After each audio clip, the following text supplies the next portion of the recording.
Waterford had many show bands during the 1960s, including the Savoy, the Derrick Joys, the Fleetwoods, the Blue Aces, and of course the Royal Showband. And that's who we're going to talk about today as one more feature of Waterford icons. Hi, this is historian Maxine Keoghan. And although today we may not understand fully the appeal of a show band, we have to remind ourselves that it was the bands such as the Royal that provided a liberty and freedom for young Irish people in the 1950s and 60s. You see, prior to show bands, Ireland, like its performers, were extremely conservative, where church and state often feared the dangers of the dance hall and its corrupting social influence.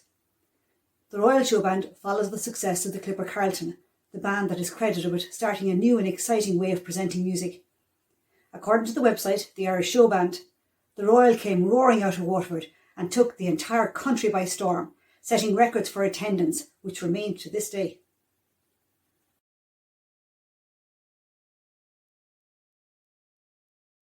It was Michael Coppinger and Jim Conlon who had started to play together originally in the Harry Boland Band. Michael played accordion and saxophone while Jim played piano and guitar.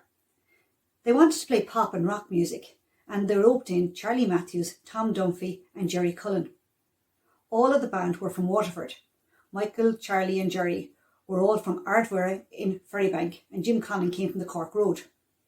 The Harry Boland Band seems to have morphed into the Royal in the late 1950s, and the band became a tour de force when they were joined by Brendan Boyer and Eddie Sullivan. Boyer had already been in a band called the Rhythm Kings. Brendan was originally from Limerick and worked in Waterford as a clerk. He was also friends with Tom Dunphy, who I'm sure introduced him to the band. The name of the band, the Royal, does of course have Waterford origins. Jim Conlon named the band after Waterford's Theatre Royal, as he felt this name would command respect.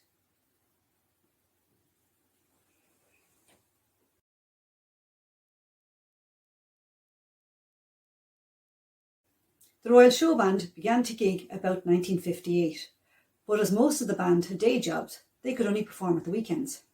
However, their success allowed them to turn professional by Easter 1959, and within a number of months, the Royal had reached the musical heights of others, such as the Clipper Carltons, Mick Delahunty and Maurice Mulcahy. The Royal meteoric rise to fame saw them perform in ballrooms across the country by early 1960, and they were being paid accordingly too, which is most important to keep a band on the road. In March 1960, the band played for the Queen of England for the Royal Variety Show. In 1961, the Royal won Britain's Carl Allen Award for box office achievements as the most outstanding modern dance band of the year. A year later, in 1962, they released the first ever record by a show band, Come Down the Mountain Katie Daly, which was sung by Tom Dunphy, and in April of the same year, the band played the Pavilion Theatre on Lodge Lane in Liverpool, where they were supported by none other than the Beatles. Their first number one hit came in 1963. It was a record called Kiss Me Quick. It stayed at the top of the charts for 7 weeks. This success was followed by 6 other number ones, plus many other top 10 hits.